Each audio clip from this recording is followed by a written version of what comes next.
And we are live. Welcome, people, beautiful people. Welcome to Thursday. I know we're usually here on Wednesday. Welcome to A Glimpse of Growth with Dr. Dale.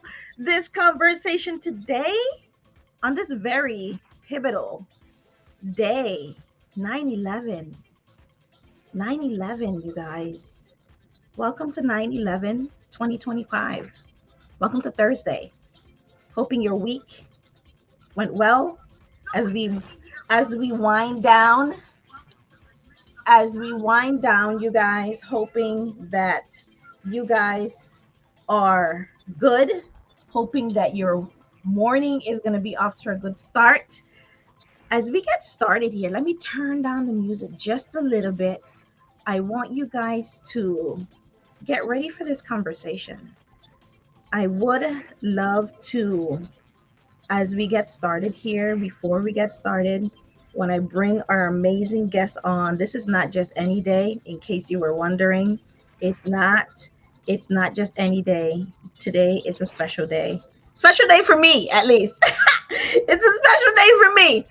So I am thrilled to welcome this conversation, to welcome my guests. All of my guests are amazing people. And I'm not just saying that, you guys, because they are. I'm saying that because they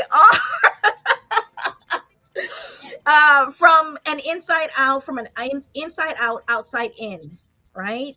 And I've met these people at pivotal moments in my life. And let me tell you, this guest is no different. Okay, this guest is no different. First of all, on this 9/11, and I do want to have like a silent moment when I bring this guest on for this day, because it's a day, it's a day to remember. And before we go there, I wanted to talk about this guest just a little bit. Um, Anthony, Anthony Fernandez, he's here. Welcome to A Glimpse of Growth, you guys. This conversation, Anthony is not just any person. I'm just going to bring him on and then I'll give him some flowers and then we're going to say, have a silent moment and then we're going to get this conversation going. Okay?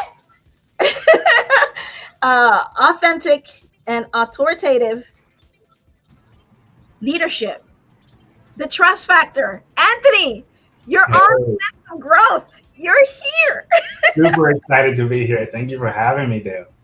Stop it. Stop it. So let me tell you guys about Anthony just for a little bit, you guys. I'm trying to like calm myself down because husband tells me that I get too excited. So I'm like, breathe, Dale. Have your USA moment.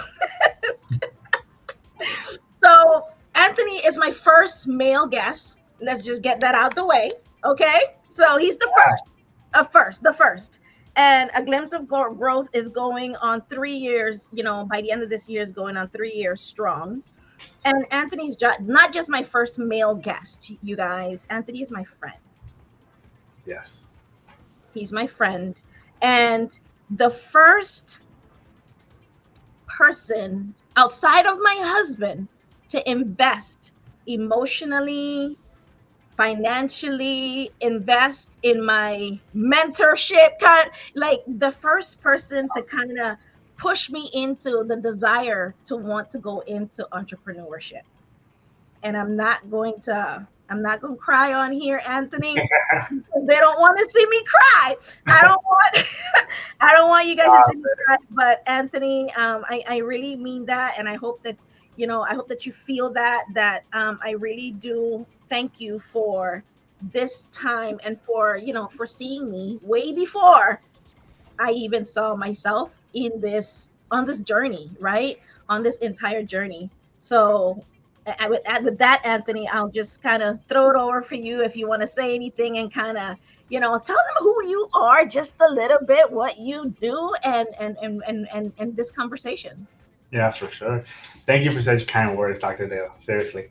I know we talk a lot outside of here. And when we first started talking and I saw what you want to do with your journey and everything, of course, I'm going to back that up. I love entrepreneurship. I back up anyone who wants to do their thing. So, yeah. A little bit about me, just really simple. Anthony Fernandez, Chief Operations Officer of Anvaris and founder. We're a professional staffing service company operating nationwide in 18 states. Been around since 2014. Been on this journey for a long time with my brother Zedric, and just building and growing and loving it.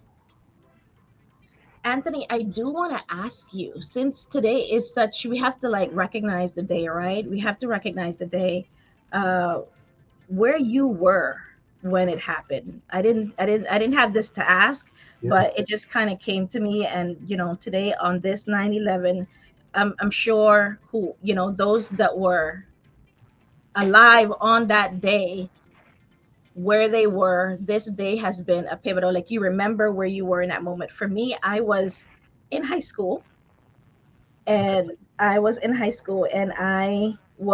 remember I was in homeroom because they called me the teacher pet, Anthony. They called me, like, shocker. They called me the teacher pet. So I used to take the attendance from the teacher, and I would take it to the homeroom to kind of give it to the office and let them know who showed up and who didn't. And then, as I was handing that brown envelope to them, to the official or the person that was there, I looked up at the screen in the office, and I saw the planes, and they were showing it live, and I was like, is that a movie? They're playing a movie now in school? Like, who's watching this?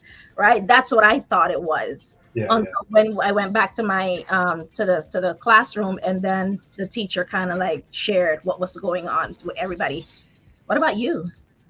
So I was in eighth grade math class, and I remember the teacher kind of moving around a little bit quick, and I remember how they used to have the TVs on top of those rolling. Yes, yes, I She, remember.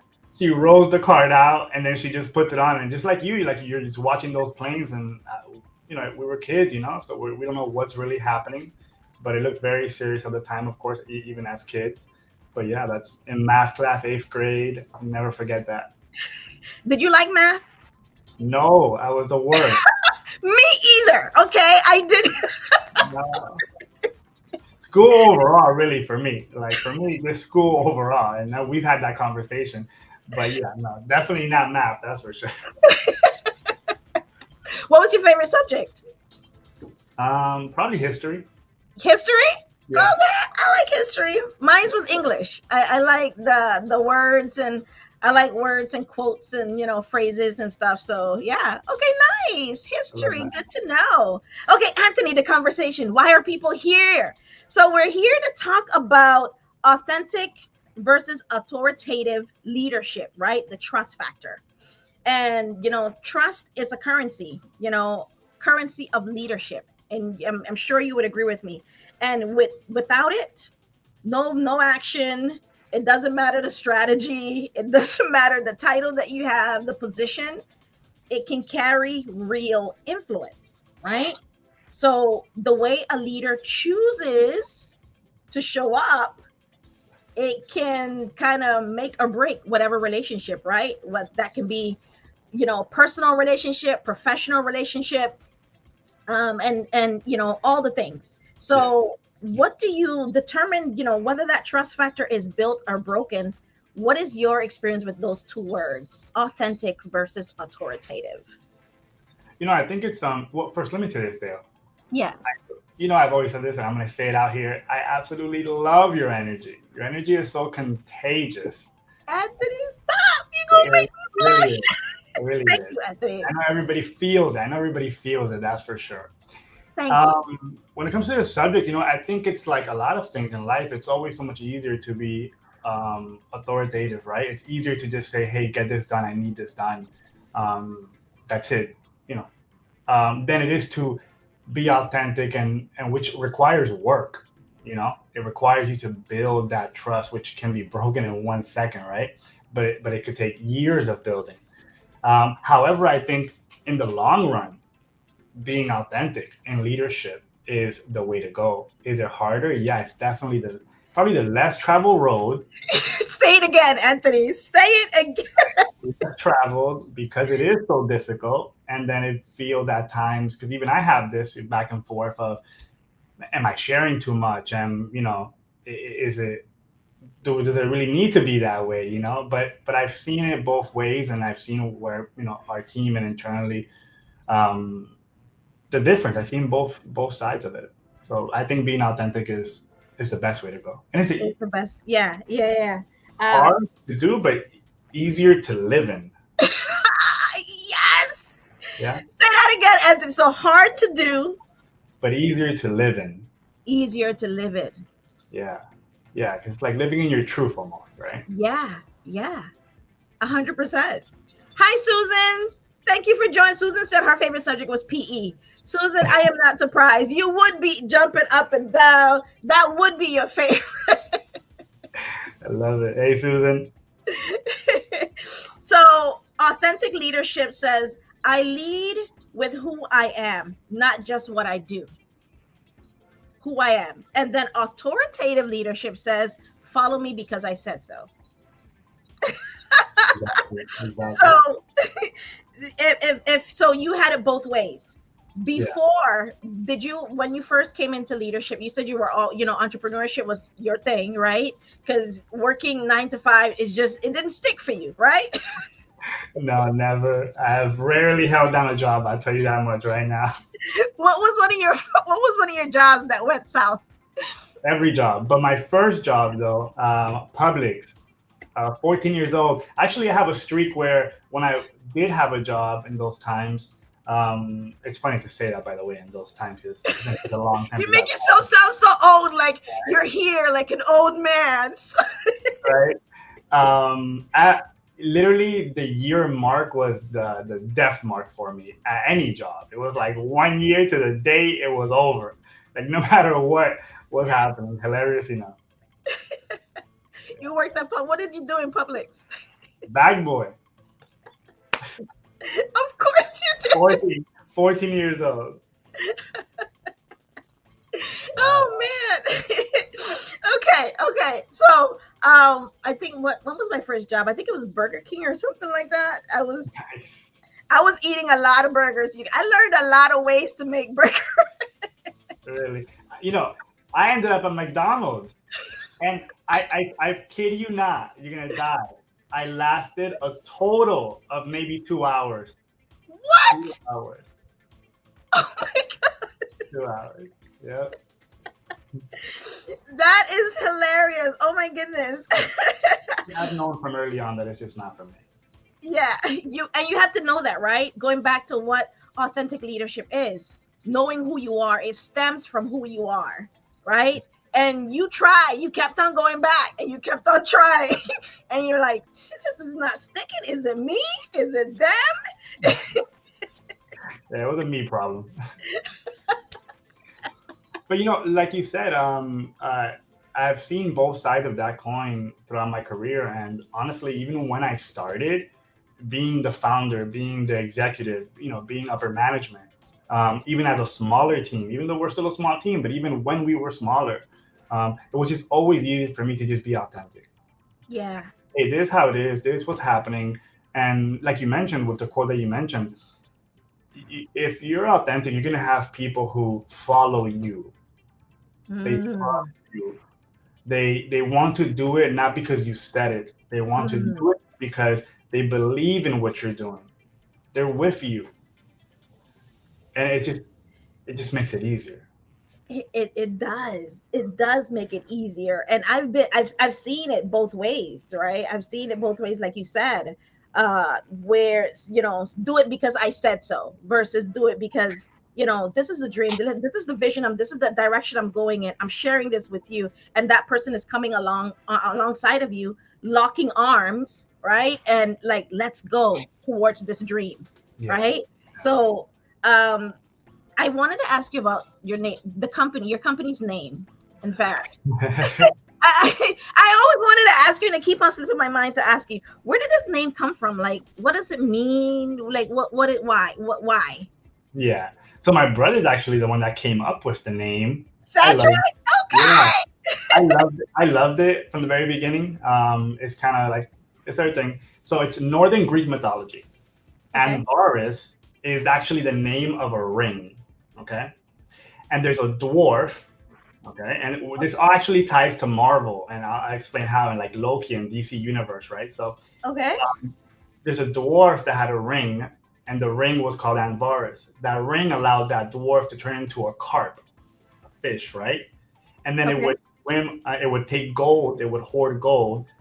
Use the ring to dive underwater, Yeah.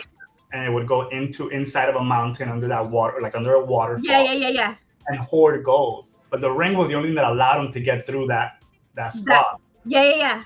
So it's the whole prep. The whole thing is this dwarf that hoarded gold. So we've always just laughed at like, let's hoard, right? Let's hoard.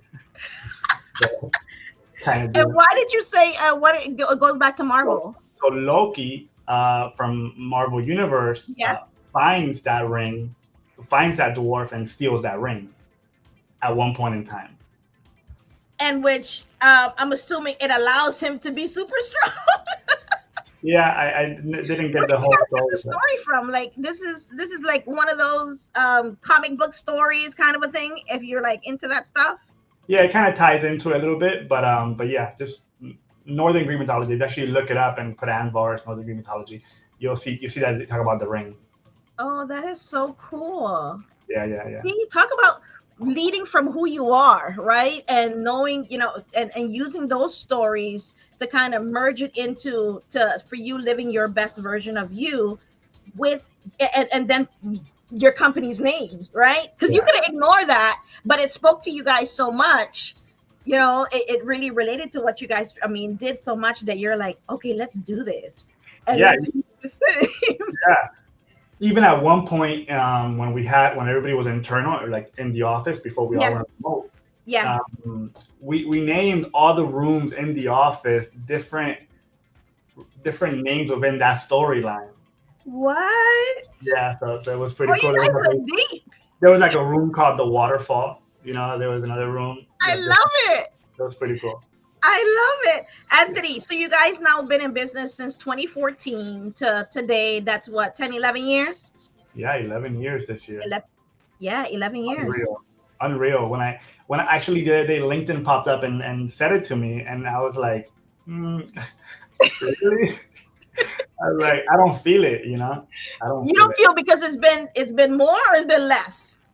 No, I feel like I've been at it less. I feel like it's a journey. It's my journey, and I'm in it. So, and I'm building it. So it doesn't feel the same. It doesn't feel like work a lot of the times, right? There's definitely Ooh. days where, Yeah, yeah, it's work, but when I really, really sit back and look at it, it's my journey. it's your journey. Susan, I know you're there with us. Susan, did you see the face when he said, "This is my journey"? You like you saw that face he made when he said that, and he said it doesn't feel like work. He's using words that I'm sure a lot of folks in the 9 to 5 sometimes don't use. We're like, this is work. Work is work, you guys. But and Anthony, I'm good. I'm not asking you any. I haven't even touched any of the questions that I. Oh, This is just organic flow, informal, just chill mode, just giving it raw, right? So entrepreneur for 10 years, Anthony, I'm sure there were days where like, what am I doing? 100%. 100%, and that never stops, because it is a journey, right? So, and then that kind of ties into the whole authenticity and leadership, right? Openly admitting mistakes, knowing that you don't have it all together and you're figuring things out. As a matter of fact, kind of to tie that back in, when I bring on team members, the first thing me and Cedric speak to them about is, hey, if you're here to join a company that, quote unquote, has it all together, SOPs and all these procedures in place and all this, like, you're at the wrong place. We are figuring this out as we go, and if you're okay with that, then let's go. And if you're not, because some people don't thrive in that type of environment, some people Right. do need, very Structure. Yeah. Wow. So so I, you're being authentic with them. You're just sharing. You're like, hey, this is what it is. in the interview, any internal employee will get that talk 100%. And And if they're Anthony, what would you say to someone, playing devil's advocate here? What would you say to someone that says, Well, does that mean that you guys don't have it all together? Like, who wants to be in that chaos? I get it, and that's okay. But if you're not willing to admit that you are also living there, then I don't know what to tell you. Yikes. Yeah, Anthony, I think I'm gonna take that. I think I'm gonna take that with me and use that, yeah, because isn't life is that's exactly what life is, right? mhm, it Right? is. Your person, whether it's for your personal or professional, your life throws things at you, and you got to be able to, okay, what am I going to do with this hot potato? Am I going to hold it and burn my hands, or am I going to throw it over here or throw it to somebody? Exactly, exactly. It really is like that, and I think we're all figuring things out as we go along. It's just that not all of us are willing to admit it for many reasons. Mm. Yeah, Anthony, you're dropping some gems here. You know how many leaders that I've run into, and I'm sure those that are live with us here. If you guys have any questions that you want to ask Anthony, just please drop it in the comment section. If you're on LinkedIn, I should be able to see it. And YouTube and Facebook and all the places, just let me know so I can ask him. But Anthony, you just said something just now. You said, "My goodness, if you're willing to admit it." You know how many leaders I know that would have been that people have walked out of their departments because they were unwilling to admit that they were wrong. yeah, And they bite down on that so hard, so yeah. hard that, and all they needed to say, hey, you know what? Hey, you guys, my bad. I'm sorry. I really thought that this is where we're going to go. I really thought I had that figured out. I forgot to tell you guys, I'm sorry. So can we just like figure this out together? You know how many folks would have stayed? I'm sure organizations all over the world. For sure, 100%. And I love this topic. I talk about this all day because I live it, and it's one of those things where I'll give you a great example of this, right? When we first purchased the staffing company, and going from what we were doing, which was 1099 contract work back in 2014 to 2020, and then we purchased the staffing company in 2020, right at the beginning of 2021, right, smack down middle of COVID. Nobody had any idea what was going on. Yeah. Um, we brought on a lot of friends and family at that time, okay, and I gave them the opportunity to work with us, right? Yeah. That didn't work out very well. Lessons learned, but it wasn't because they were friends and family. To be honest, it was because we didn't have it. We didn't have the resources, the process, the everything in place to actually allow them to be successful. Because we were giving them an opportunity, and I was thinking, hey, be like me, like want it, figure it out. Not everybody's like that, and The I get it. drive. Yeah. Yeah. Be hungry. Yeah. And when I had to let them go, because I did have to let them go myself, right, at the Yeah. time, um, I 100% had the conversation, and I admitted to them that I failed them. It was, I failed them. I admitted, hey, I put you in this position. Yes, I gave you the opportunity. Yes, you said yes. Yes, you understood the risk. However, I failed you, and that's okay. Like I didn't have it I didn't have it together to the point where you would have been successful without the experience, without the prior experience, right? And I think as leaders, we need to be okay with understanding that we make mistakes, and we got to figure it out. And like you said, I think if more leaders were to say, hey guys, made a mistake, let's can we get together and do this? But the funny thing about that is, if you haven't been authentic in those environments and build that trust, then it won't matter when you say, hey guys, I messed up, can we all figure this out? Because there's no trust there, there's no authenticity there, like, right? 100%. So, Anthony, have you done it the other way? Have you been, before you got into entrepreneurship, do you think you were like an authoritative leader? Like, do it, man, because it needs to be done, man. Just do it. I mean, it is what it is. You're here in the company, do your job and do it. Have you done that? Never, not even one time. I've just never been like that, And it's, again, I have friends, founders, and CEOs and executives who are just like that. And I think sometimes when I hear them and when I watch them in their teams and meet them and meet their teams, I have that like, yeah, that it works for them. I've seen many successful people like that, right? And it's like, Yeah. Yeah. like, am I doing it wrong? Like, I don't have it right. Should I do it like that? Yeah, yeah. But I've learned that it just doesn't flow. That's not me. So it will not be authentic. It That's won't it, be authentic. right? And if you tell some, and so like back to what we were saying, right? How authority can get people to follow directions, but authenticity will inspire them to follow you, right? Right. And so if I have a team, no matter who they are and what positions, and so my thought process is if I tell them what to do, they will do it, right? If I use Right. authority at the end of the day, right? And I Yeah. say, hey, I am who I am, this is who I am in the company, you're gonna do this, and this is the way it's gonna be done. That's Right. great. You have that person do that exact thing the way you want it done, right? Mm-hmm. But the day comes like you mentioned, where I say, hey guys, mistakes were made. Can we figure this out? If I've been authentic from the beginning, at that point they will really like figure it out. And if I Right. allow them to say, hey, we're having this issue, this is happening, can you get it done? I didn't tell them how to do it.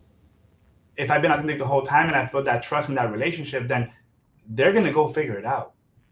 And I don't want a team that just does exactly what I tell them. One, we're too small. Two, why do I need robots? I want people that are gonna tell me, hey, I don't think that's right. I have this idea, and hey, yeah, and you know how many times in team meetings and how much we preach, me and my brother and our management team on, hey, if we are doing something and you see the wall up ahead that we're about to crash into, I need you to tell me, you know, because you can't see every angle. You just No. No, you can't. But people try. I mean, leaders try, right? They try to be where they are in their bubble, and they try to do what the frontline employee is supposed to be doing at the same time, right? But you can't be in you two can't you places can't you can't be that high looking at such a high level, right? And then also knowing what is actually happening on the floor. on the day to day, right? Second by second. And Yeah, I love the fact that you said, if you guys see me, we're about to crash. Don't let me crash, you guys, please. 100%. Somebody say something. Yeah, it's kind of like that. That's 100% because then you are welcoming that creativity, right? Innovation, right? Because you can't see everything. You only have two eyes, right? We don't have eyes at the side of our heads, at the back of our heads, Yeah, right? And even if you do, you still can only see so far, right? 100%. And if you have another person to do and be exactly that, then why not bring them in? Yes, 100%. As a matter of fact, to add to that, which I think you'll love, Yeah, um, back in the day, we don't have it the same structure anymore. Now yeah, we kind of just do it in team meetings and in orientations and just yeah, yeah. building into company culture. But when we first started trying this, my brother built an app in Teams that allowed our team members to input ideas, right? Yeah, Like yeah.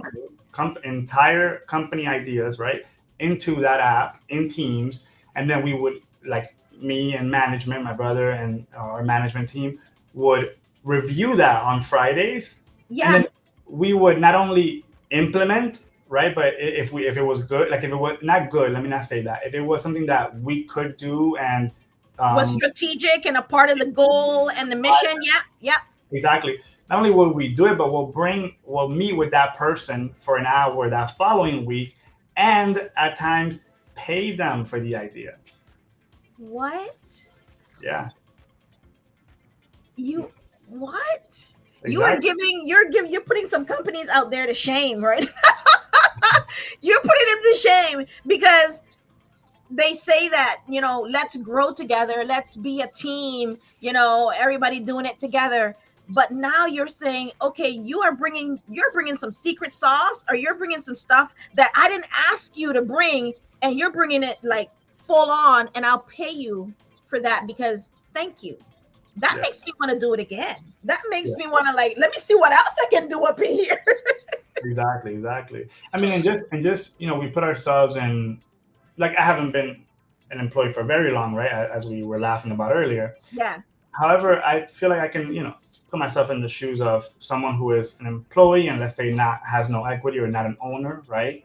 And so when you tell someone, right, and I'm sure leaders experience it all the time, you tell someone like, hey guys, we need some ideas, or we need this, or hey, we need this innovative thought, or this, or let's figure this out, right? Yeah. People, it's a 9 to 5. When I leave here at 5 o'clock, I got kids, husband, wife, family. Like, I mean, what are we talking about here? Like, I don't have play in this when this does well. And so, what are Yeah. you asking them exactly, right? So then Yeah. it goes back to, if you're authentic with them and you're building trust and you're building those relationships and those connections, then they will follow you and they will figure it out and they will input ideas that are real, legitimate, thought about, ideas, and back to involving them in decision making, right? Because there are so many times when us here, some we have too many cooks in the kitchen, as they say, right? I Yeah. get it, Yeah. and that happens sometimes. Yeah. However, I'd rather that, because people just want to figure it out. Mhm. Even Mhm. after hours. You know, Mhm. so I don't know. It works. It works. So then it becomes a part of who they are as well, because they're helping, they're making decisions on how their work day, their flow goes. You're not just telling them what to do. They're like, hey, I think that this can work smarter, more efficient, make this thing more easier for all of us. What do you think about this? And you said how you guys came together and kind of share those ideas. I think that's what people want at the end of the day. You mentioned culture earlier. Now you embed the practices into your culture, right? And then you're bringing them along for the ride. You're not telling them what to, you're like, here, help us, let's do this together. Is this a part of your dreams? What does your dreams look like? So that way, let's merge all of our, all of this together, all of us together. 100%. Exactly. Yeah, right. Wow. Okay, so what personal practices help you stay authentic as a leader when pressures happen? Because pressures are going to happen, like we mentioned earlier, right? And you said that you were never one to be like authoritative, but you've seen the difference between person that is authentic and authoritative, and you thought you could go that route, but you're like, no, that's not for me, that's not what I do. What Yeah. do you think, like what practices have helped you kind of like stay authentic? Or let me withhold this, they don't need to know this, do they need to know? Like Yeah. asking yourself those hard questions. No, 100%, because there are going to be times, like you said, that are going to be difficult, right? And then you don't know exactly what to share, right? You don't want people to get scared, right? For example, of incoming doom days. That happens with companies, and so you're not sure what to share. But I think it obviously helps if you've been building that relationship of authenticity. Then you can share openly for the most part. Um, I would say sharing your why, like sharing your why Mm, personally. That's mm, as a leader, right? yes, And not yes. just your own personal why either, but why we're doing this, right? So it's not authoritative, like, hey, this is what we're gonna do, guys. Done. No more conversation, because what are we talking about? I just said this is what we're gonna do. However, when you say, hey, I have this plan, I have this idea, this is why we want to do it, this is the vision. What are your thoughts? Hi, Cedric. That's Hey, Anthony's brother, you guys. That's who we're talking about. yeah, yeah, yeah, yeah. 100%. I agree with you, Anthony, because I've been in the situations. I've been around the table where the CEO, everybody's around the table, and everybody around the table is scared to speak up, right? Because they know how the CEO is, so they're gonna withhold.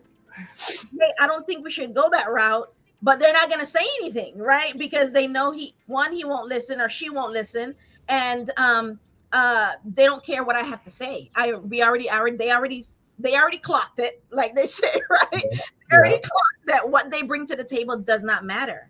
yeah, And to Susan's point, listening to those in the weeds, yes, it would help everything to make, for them to own it, right? For them to be more efficient, and for everybody to the team to kind of be going in the same directions. And to your point, Anthony, for them to be a part of the team, like this is their, or they're owning this, right? As yes, yes. well. 100%. Actually, when I saw Susan's comment, I love that, Susan.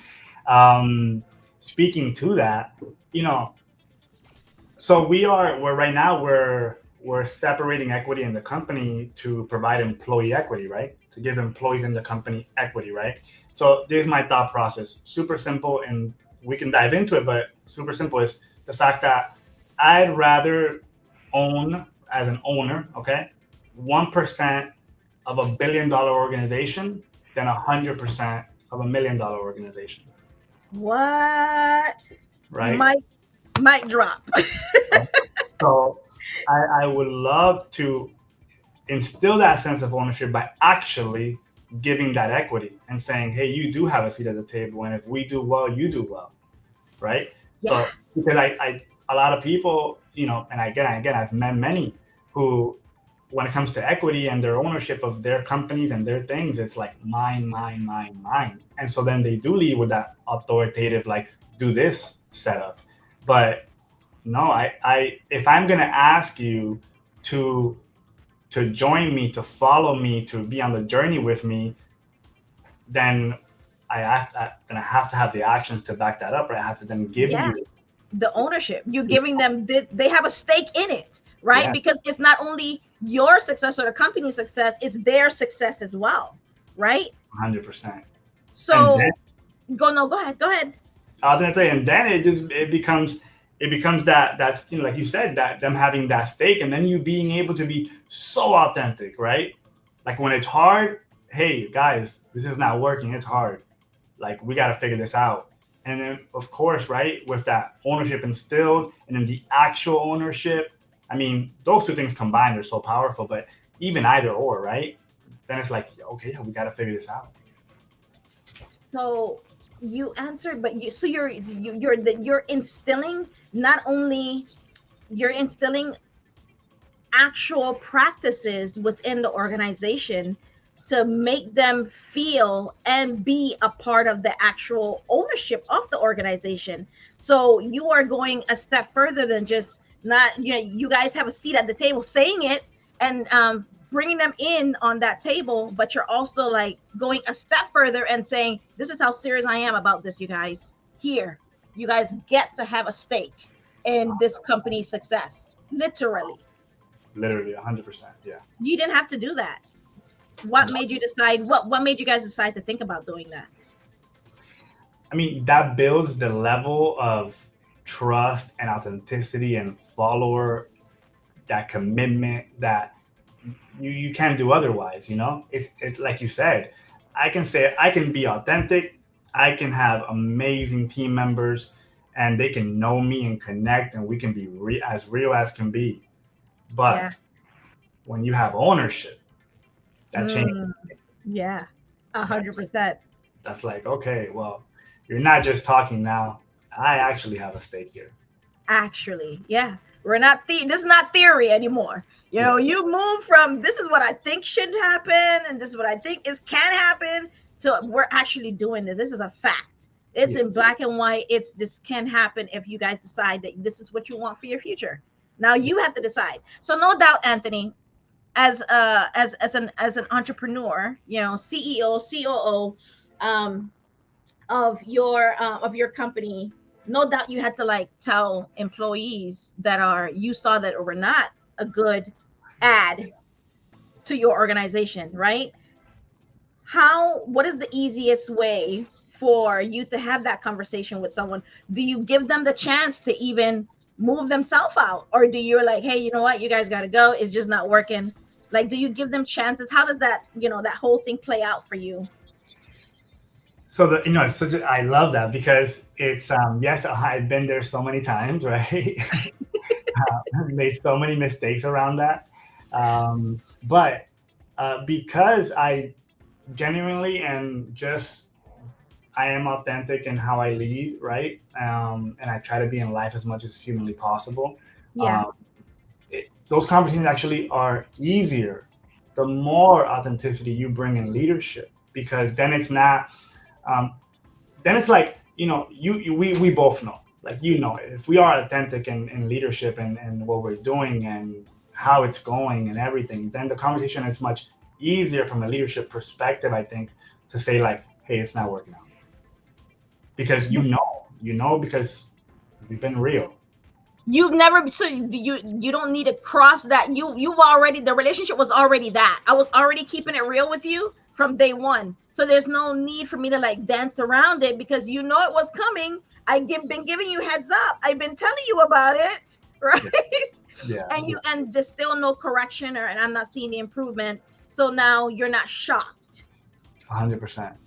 And I've made the mistake of doing it the opposite way too. Where at times just situations and over the years, mistakes of bringing on team members at the time who were those, I figured out, were those people who, and it's okay, either way, who needed the process, needed the procedures, needed the structure, right? And then it's like, okay, I'm like, I see this coming from a mile away now. This is not going to work out. Not working. Um, but yeah, so I've made that mistake as well on the other side. So and then, so at that point in time, the fact that you already built that relationship, there's no, you said the word that most 90% of leaders would say, that's managers don't like terminating someone, right? Or having to let somebody go. Or why can't HR just do it? Push it off to HR, right? But you said a word, you said easier if you already been real with them. Yeah. Right? It's not a shock. Yeah. Right? So it's an ongoing trust factor that you constantly have to create from day one. So I love that. I love that. Okay, so other question. We're about to wind down here, you guys. I know this has been a great conversation. And we just been going one after the other, just flowing. So trust is fragile. And what do you think leaders can do today to rebuild trust once it's broken? And not only personally or professionally, this can go both ways. So what do you think is that one or two things that leaders can do to kind of mend that relationship? I think start with being able to openly admit mistakes and say that you don't have it together, right? Like, I mean, I'm sure that you've seen it a million times, right? In your executive roles in HR, and it's like the corporate life and the home life and your life and their personal life is just completely different places and messes, right? So be okay that we're human and we make mistakes, right? Start meetings with curiosity. Like, don't talk so much during meetings. You don't need to. We have a solid team. We know what we're doing. Like, and then share your why. Share why you're doing it. And if you're a founder and also executive, then share the why behind your personal goals, right? Or the personal goals for the company. So I would say for sure, admit mistakes openly. It's okay. Start meetings with curiosity and share your why. My goodness. Why do you think that leaders are latch on, or we as human beings latch on so hard to show being perfect and pretending that we are when we are perfectly imperfect? Yeah. I think it comes with the misconception of like leadership, right? Of like, if you are a leader, therefore you have to have it all together type of deal. And I think it makes so much easier for connecting, right? Building connections with other people when you're okay to be wrong. It's like, oh, I do that all the time too. It's like I can connect with that. Right? 100%. Yeah, I would agree, because they think that because you're in that title position or that high level position, now you have to, that means you got it all together. When it's the complete opposite now, because you're not in the weeds anymore, right? So now you are seeing less. Yeah. You are seeing less to what's going on in the day to day, because your point of view now is more higher level, big picture kind of a thing, right? 100%. 100%. Yeah, So that perspective, like you said, it's just that perspective of being in that position, having that title, and yeah, and some people miss it. yeah, no, don't play coy. A lot of people miss it. They just it just goes over their head, Anthony. Yeah, It goes over their head. So last question here: if you could give one piece of advice to those up and coming leaders, right? Up and coming leaders, how to do it, about choosing authoritative versus authentic. what would it be? What is that one advice that you would tell them? Choose this way, not that way. Yeah. Be authentic. It's easier in the long run for sure. You're going to have much better teams, much better team development, right? Better culture than being authoritative. Being authoritative, you're going to have people who are yes people, people who will do the thing that you said to do the way you said to do it. And that's it. And teams don't grow like that. Teams don't develop like that. You know, because the only thing that's happening is what you are saying to do is being perpetuated in the company culture over and over and over and over, and you're not always right, and Uh, that's okay. wow, you said you say that part again. You're not always right. You guys are not always right. Not always right, and that's okay. And that's quite okay. Which is why you trust the people, right? You bring the people on board that you trust to do the work.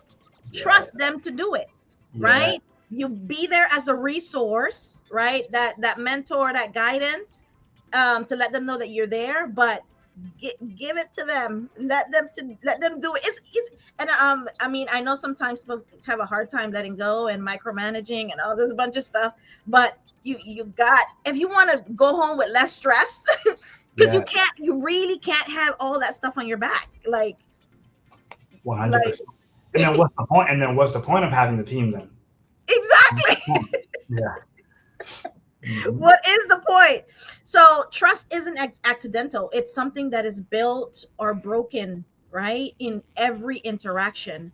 And with this entire conversation that we've had with Anthony, you guys, I hope that you walked away with some gems. I know that you walked away with some gems. Anthony Blake was one of the speakers at the HRABC conference yesterday. Nice. Blake, this is for you. Like, if you're still watching, Anthony, he did this with everybody, kind of had everybody take pictures. Like, laugh at yourself, leaders. Like, Yeah, it's okay. You don't have to be so button up all the time and yeah, serious. yeah. So he kind of had these noses for everyone to let everybody know that it's I okay for love you that. every now and then to, to get together with your team and just take, life is too serious. It's already serious enough. you, Yes. you don't want to get a heart attack over all this stuff, right? And there's, of course, research behind it that shows that all the stress, unnecessary stress, it adds to you going to your grave quicker. So go look it up. This stuff is serious. um Anthony, I love that the entire conversation you took it back to who you are, and you understand that there's blind spots, right? Blind spots that leaders have, and and in order to get over that blind spot is that self-awareness, which is my cup of tea, emotional intelligence, right? Yeah, yeah, yeah. Emotional intelligence. So with all of the ups and downs as an entrepreneur that you have learned, all the ins and outs, all of it, you came back to yourself, and you came back to just learn from it and grow from it and go with the team. Let the team help you to guide yourself as well as you grow your organization. Would you say that's true? Yeah, 100%, 100%. And it's a journey, right? Like we're growing every day and we're learning every day. So just embrace it. Like, and it's still hard because you get drug into the day to day to the weeds of things, right? And so you're gonna get this really narrow focus, and so then you can't step back and be like, okay, just embrace it, enjoy the journey, the ups and downs, because we've had great times and we've had crazy hard times, right? And Yeah, yeah. that's in life and business, period. That's just the way it's gonna be, right? Love it. One of my new favorite quotes, Anthony, is don't drown yourself in a cup of water. I love that.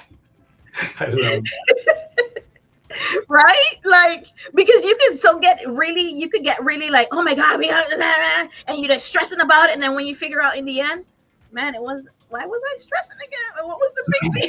deal? I love that, and it's so true. It's so true. So true. And it's funny how us as humans, we sometimes can't step back and see it, because if you actually stop for a few minutes in your day and look back at things hindsight, right? you see how everything has worked itself out exactly the way it was supposed to, right? And you are exactly where you are supposed to be. Done, right? I love that. So, guys, my nickname for Anthony is Energy because his energy, I know he spoke earlier about my energy, but his energy, his positivity, and it's not that he's like this 24/7. The point is that whenever he shows up, he's showing up in his authenticity, right? He's showing you who he are. He's not pretending, he's not faking. Like, you can, people are not dumb, right? People can feel when you're like not being real with them.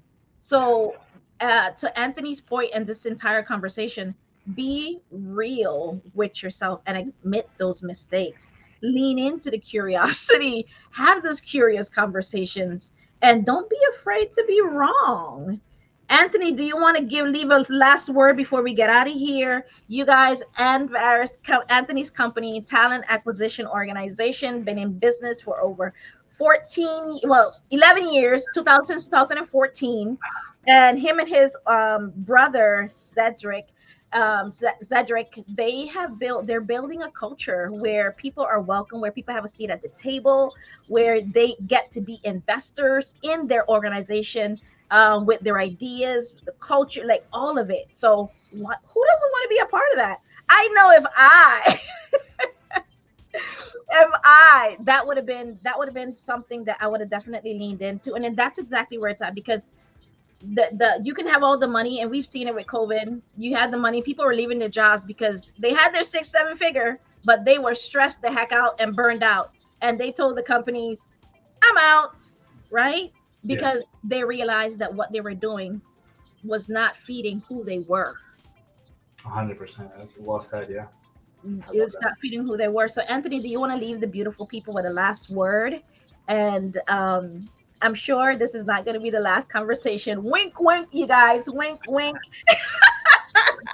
Thank you, Anthony. Thank you. So, Lee, I'm leaving the floor to you as we exit here. Yeah, no, thank you. I'll leave everybody with a quote that I actually pulled up yesterday, and I love it. And you actually mentioned it earlier in the podcast. Authenticity builds trust, and trust is the real currency of leadership. And it truly is. Trust is the real currency. It works best when you can share the bad times, because then the good times are even better. Yep. 100%. Thank you guys for joining and being a part of this conversation. All of those that joined in the chat, thank you so much. Thank you, Anthony. Thank you for your organization. Thank you for your brother Cedric, for your support. And we'll see you guys soon. Next week, back on this conversation, a glimpse of growth with Dr. Dale, because you don't need to grow exponentially. You just need to grow in just one small step, just one step at a time, right? So you can do it in bite sizes, right? So you can slowly grow. And that's why a glimpse of growth is here. Thank you guys for, just supporting and allowing me to live in my authenticity. Thank you for having me, Dr. Dale, here at Glimpse of Growth. I love this. Okay? I love it. All right. See you guys. Thank you, Anthony. Later. Bye, guys. Next week.